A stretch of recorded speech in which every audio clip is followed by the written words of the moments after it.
Hello, my name is Brendan Sharkey. I'm Head of Construction and Real Estate for MHA. I've been asked to give an overview of the fiscal statement from the Chancellor and in particular the cut in stamp duty that will apply to residential properties. To assist with this overview, I've prepared a few slides which I hope are of assistance in getting our head around the changes. And some of the changes are to some degree quite modest. The first slide summarises the main changes, and the important thing to recognise is that it only applies to England and Northern Ireland.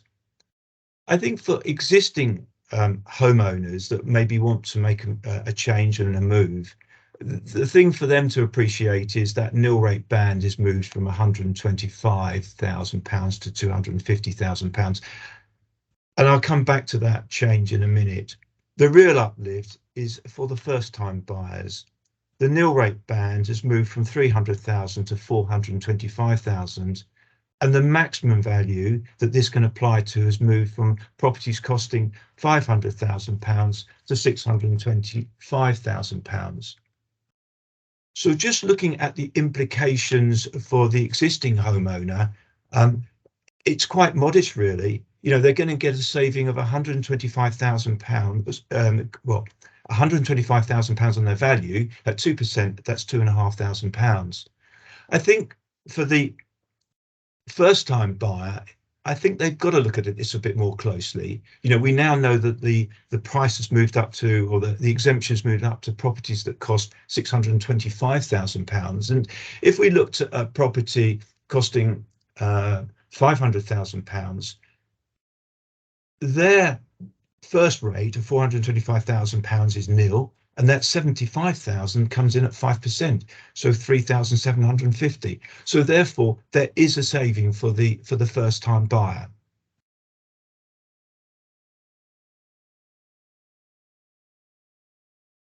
This slide talks about average prices in England, and the ONS produced monthly surveys, and in July 2022 they were saying the average price is £312,000. So for the average person, if such a person exists, if they're going to move from one property to another, their replacement property, if it were to cost £312,000, there would be a saving there of £3,100. One would say that's quite modest, I think.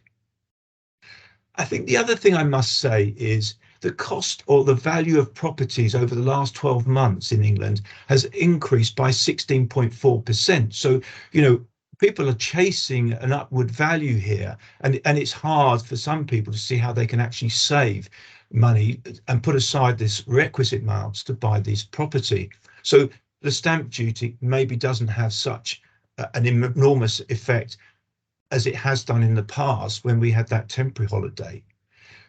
The other thing to note is UK residential transactions for the month of July were at 104,470. That was a 36.7% increase on July 2021.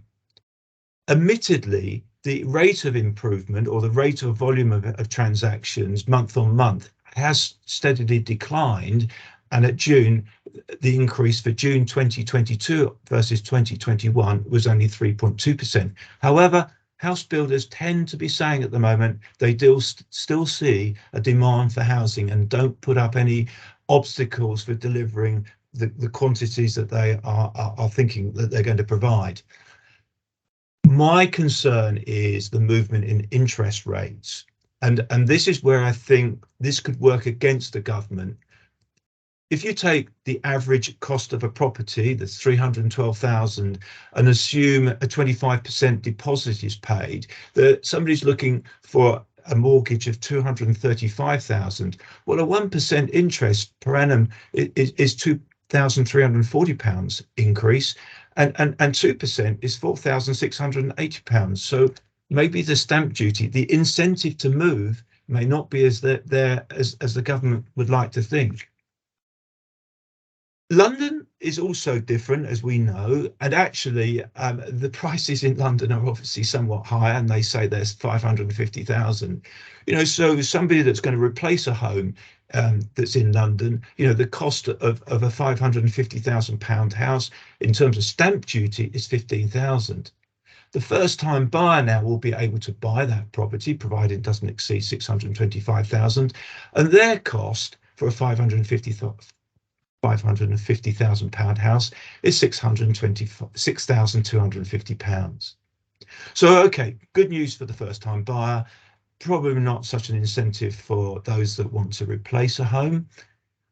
My concern, foreign investment. The value of sterling has declined rapidly over the last few months. And for inward investment, they will see ripe pickings in terms of the ability and the affordability to buy property in London, particularly.